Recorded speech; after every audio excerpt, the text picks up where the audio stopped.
muchachos, vamos a continuar el estudio de los divisores de un número. En este caso vamos a desarrollar lo que viene a ser la suma de las inversas de los divisores.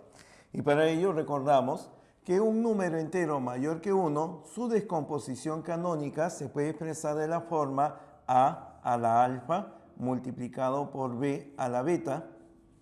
Y reitero, si esta es la descomposición canónica que admite el número, ya sabes que los valores de a y de b deberán de ser números primos diferentes. El número a y el número b, repito, son números primos diferentes. Pues bien, basados en esta descomposición canónica, hemos reconocido cuál es la cantidad de divisores, cuánto vale la suma de divisores y el producto de divisores. Ahora, reconocer cuánto es el valor de la suma de las inversas de los divisores de un número se obtendrá de la forma siguiente. Tendremos la suma de las inversas, que la vamos a anotar como SI, suma de las inversas de los divisores de un número. Su valor estará dado por la suma de los divisores del número, del cual tú ya conoces, entre el mismo número con el cual se trabaja. Por ejemplo, si nosotros queremos reconocer del número 24, ¿cuánto vale la suma de las inversas de los divisores? Lo primero, reconocer su descomposición canónica. El número 24 es el producto de 8 por 3, o sea, 2 al cubo multiplicado por 3. Ya está. Calculamos la suma de los divisores que tiene el número 24. La suma de los divisores del número 24 estará dada. Cada factor primo se eleva a su exponente más 1. Tendré 2, se eleva a la cuarta. Se le resta 1 y se le divide entre dicho factor primo menos 1. Y ese proceso se repite con cada factor primo. Entonces por acá se multiplicará por 3, exponente 1, acá ponemos 2, se le resta 1 y se le divide entre el factor primo menos 1. Ya está. 2 a la cuarta, 16, menos 1, 15, entre 1, 15. 3 al cuadrado, 9, menos 1, 8, entre 2, 4. 15 por 4, la suma de los divisores del número 24 viene a ser 60. Ya está. Entonces, si quiero calcular la suma de las inversas de los divisores del número 24, lo que vamos a hacer es la suma de los divisores, 60, dividirlo entre el número con el cual se trabaja, en este caso 24. Bien, y sacamos sexta. Sexta parte, o mejor, doceava. Doceava me quedaría 5, doceava abajo me quedaría 2. Y el resultado saldría la mitad de 5, 2,5.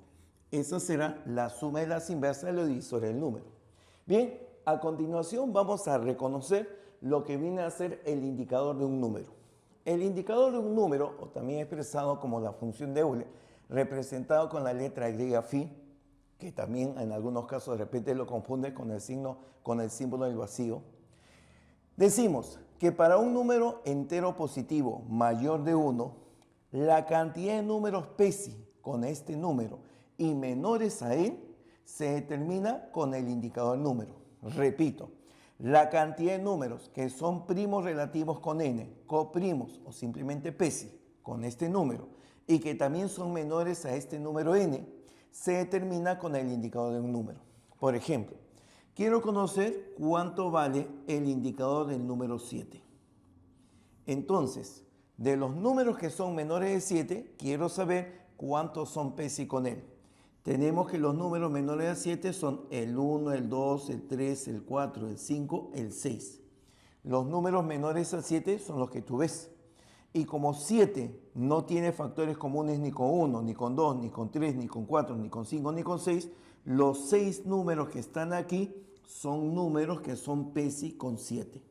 Estos números son PESI con el número 7.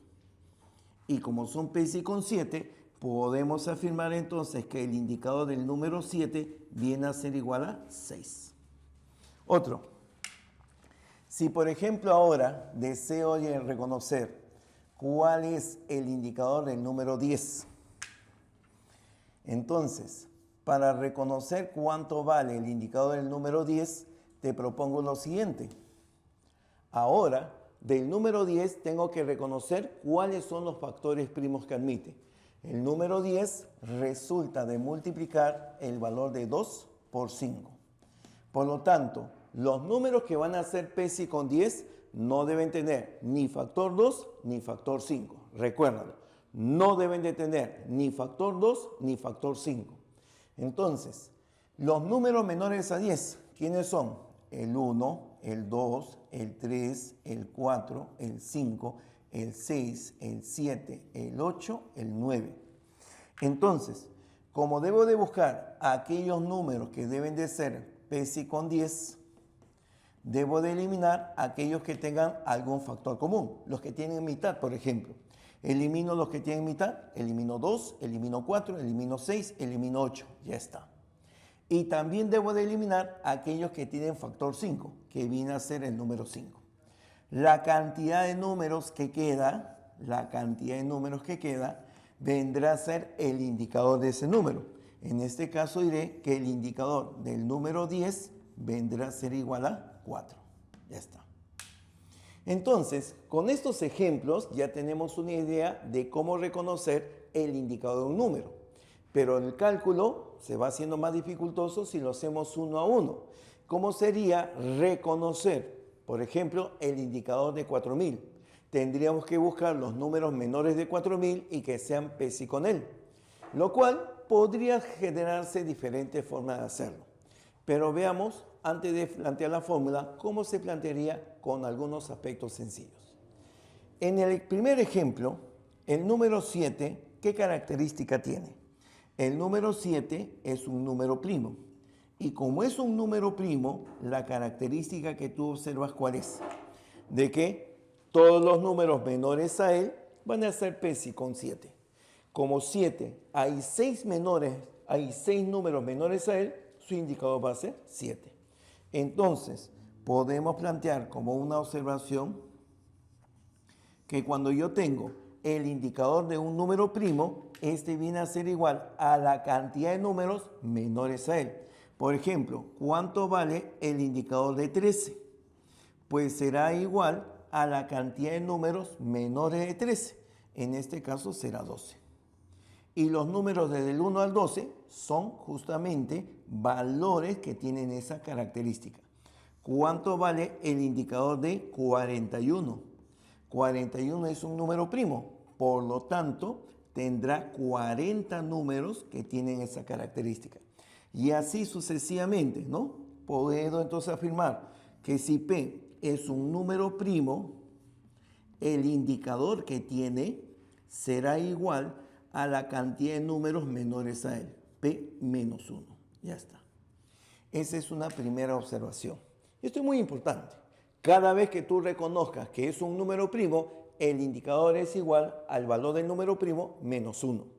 Ahora observa lo siguiente. Si, por ejemplo, nosotros tenemos, ¿cuál sería el indicador del número? El indicador del número 25.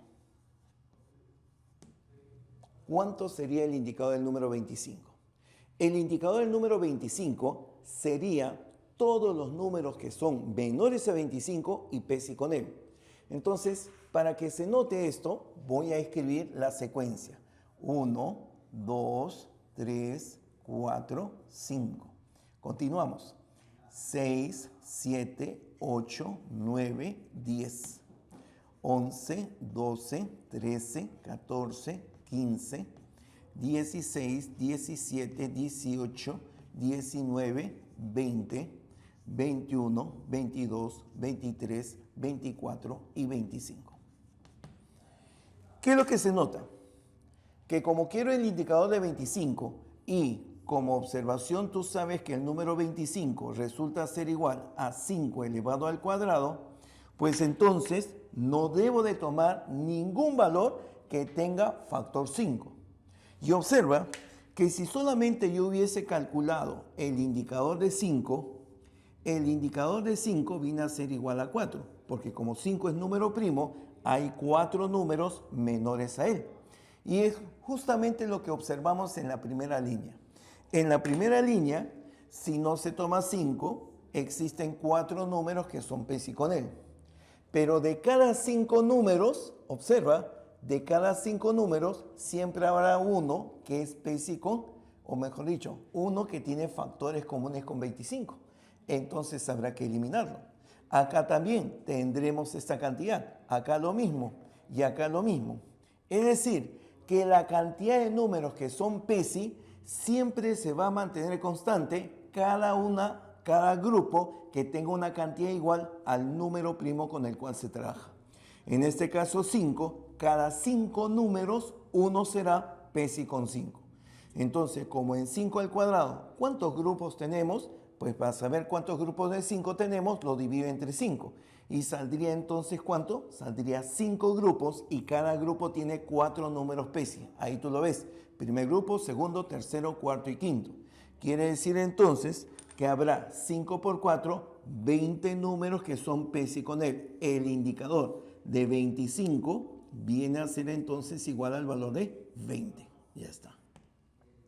Pero también te quiero indicar de que si el indicador de 25 es igual a 20, fíjate que esto también lo pude haber dicho de la forma siguiente.